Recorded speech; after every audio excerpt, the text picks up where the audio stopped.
Oh, the tail lost a little bit of air. Yeah. Ahoy there, YouTube. Behind me is a 1986 Toyota Tercel, trash bag over the window edition. Bought this car a couple weeks ago. Was hoping to do a road trip rescue home, and well, ran into a couple issues, unfortunately. I'll kind of snip some videos in here and kind of show you what all it's about. Well, here she is in all her glory. She's very mossy. I'm not exactly sure how long she's been sitting, but it's been at least long enough to get some moss on it. She's pretty crusty. A little bit crustier than I had anticipated, but that is how it is with Tercels. There is a pile of parts in here. I don't know what all's in here. This is actually my first time really digging through it. So we got a blower box, some speakers, some center caps, another carburetor, just in case we need that. Another sending unit, which is nice. We got a gauge cluster from a DLX with 899,000 miles. So she's been around the block a few times. What else do we got? Some trim pieces. Some exhaust, which to my knowledge, the exhaust is more or less non-existent. We'll see how that sounds if we can get her to fire up. Under the back hatch here, we have more speakers, a parcel shelf, a VIN tag. We probably don't need that. Don't worry about it. An umbrella, some floor mats, got some 1040, and a hitch, which is pretty cool, along with another gauge cluster plastic surround thingy. I don't know. So it's got some different speakers in it. I don't see a radio up there though, so it's gonna be a quiet drive home. Got another mud flap. These tires actually aren't the worst weather check tires in the world. They're probably better than the tires I have on the roof rack, but yeah. I don't really know what else to say about the interior, unfortunately. She said this window's been down for unknown how long, and it's off track, so I'm probably gonna have to get this back in track. Otherwise, it's gonna be a really, really, really cold drive home because it's only like 50 right now, and it's gonna be getting colder. So, car's got 162,000 miles on it. And the hood, conveniently, we don't need to use the hood pop because it's bolted on. You know, grab that side. Just lay it on the ground. Oh boy. Well, the vacuum lines aren't the worst things I've ever seen. The belts are belty. We can drive this home with no... Oh, look at the oil. That's clean. We're not even going to change that. Ooh. Oh boy. No fuse panel. Oh boy. Good old crispy. Hopefully all the fuses are there. Well, I guess let's go ahead and see if we can get her to run. That's going to be the fun part now. Let's go throw ahead and throw my AutoZone battery in it and see what happens. I'm guessing.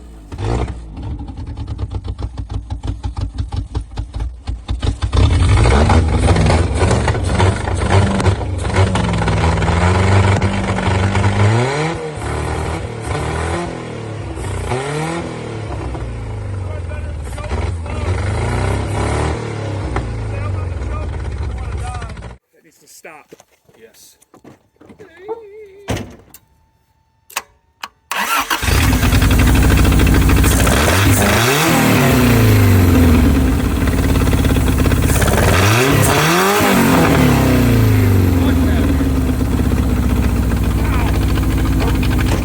Well, I got the brakes off. Everything's looking real bad for these brakes. And then I went to go open up my caliper boxes, and guess what Rock Auto sent me? A left and a left. And I need a right. So they completely sent me the wrong complete caliper. So that is just freaking wonderful. And there's no way these things are going to survive. There's almost no way they're going to move. So I'm going to go call some parts stores right now, see if I can't find a right front caliper.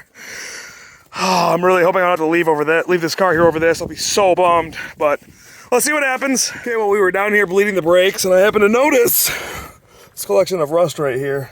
So I decided to look up right there, and as you can tell by that, that is half the control arm bracket holding onto nothing. There's nothing right there holding the one side on. I've only got this outer piece right here. And the control arm is not really something that I want to mess with losing. If this goes while I'm driving, it could not only injure me, but somebody else on the road, and that's not what I want to do.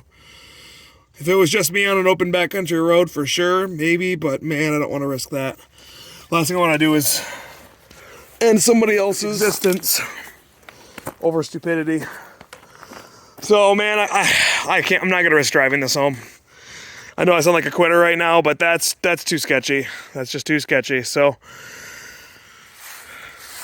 And I could see daylight through there, but overall.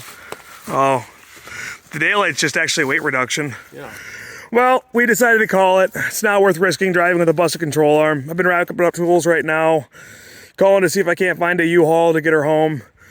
Obviously, I can't haul her home with that, but we're gonna try to find something. So, better safe than sorry, unfortunately. So yeah, unfortunately the control arm is a little bit too rusty for me to feel comfortable driving. So I don't want to risk it breaking, because if it broke and fell off while I'm driving down the road, it could get real hairy. So we're here to haul it home today. We're gonna load it on the trailer and get her on out of here.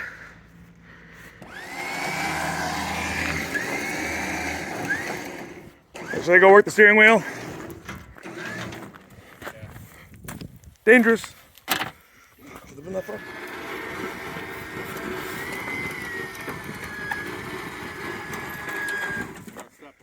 Okay, yeah, good idea.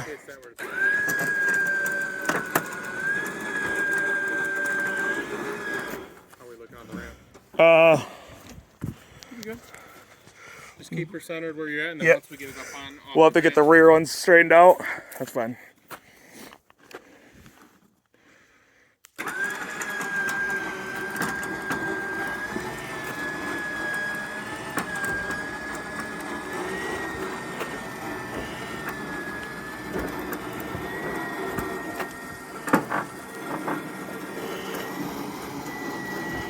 I'm gonna kind of kick it to the left. Well, I'm worried that we're gonna hit the trailer with the exhaust hanging in the back. Oh. Yeah, it is dangling. Under the ramps, over the ramps. And then slide it back. This left rear tire is not on great, but it's on. Ooh. Stuff breaking. We got the exhaust over. Well, you stayed Austin. I literally would still be getting this on the trailer, or still backing the trailer up actually, because I'm not a professional at that. We were all set, ready to rock and roll. It's about a 10 minute job maybe. Yeah, not bad. Many thanks.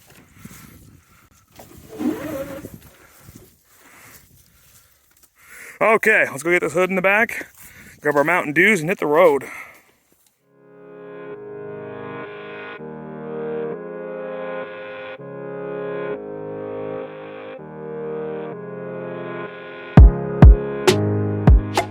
Hey, what do we got right here?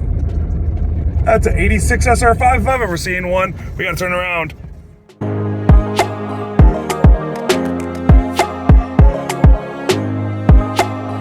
Well, sadly she was not for sale.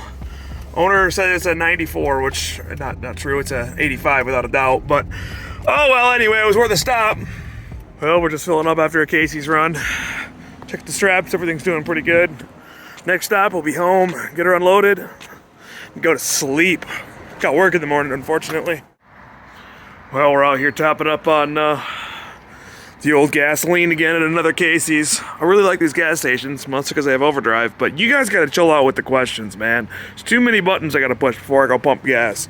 It's a little much, but so far so good.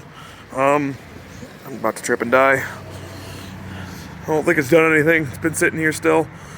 Hood's in the trunk. Some nail clippers in here if anyone's interested. Those are for sale. Yeah, well, we're almost home. Let's get her up and get there. Okay, well, we made her home pretty late last night. I've got about an hour of daylight left before it's dark tonight.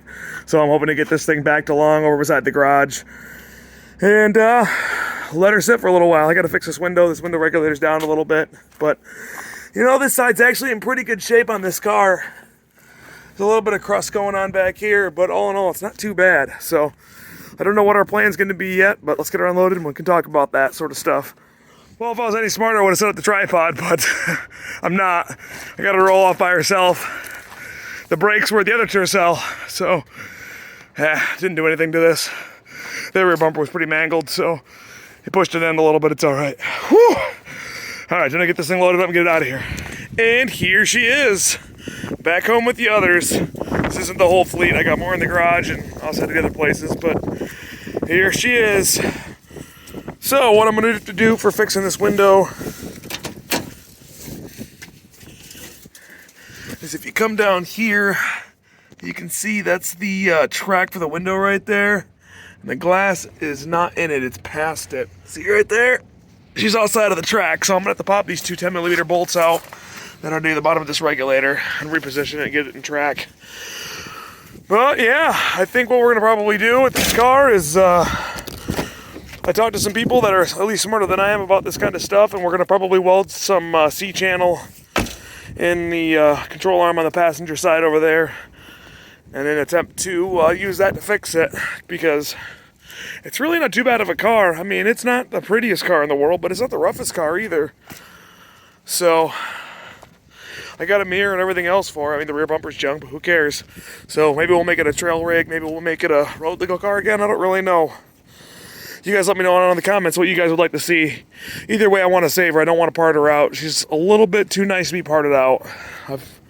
I drive worse ones. I mean, look at Thunderbuck and look at Stomper. I mean, they're pretty rough. So this one sadly is too far gone to be restored underneath. It's beyond savable. It's absolutely annihilated. So, okay, well, I really appreciate you guys watching. This car's gonna be coming in the garage this weekend. I'm gonna be knocking out a bunch of stuff on that, and drop it on the word spot what you guys would like to see get done with this. Body swap, or just fix it and drive it, or fix it, make it a trail toy. I'd love to hear your response. Maybe even do something crazy, you know, try to find a 7A FE and put a 4AC head on it and do some crazy stuff like that, even though it's not crazy because people have done it in the past, but still be fun, something I've never done, some new content I could do. Really appreciate you guys watching. I'll catch you in the next one. Adios.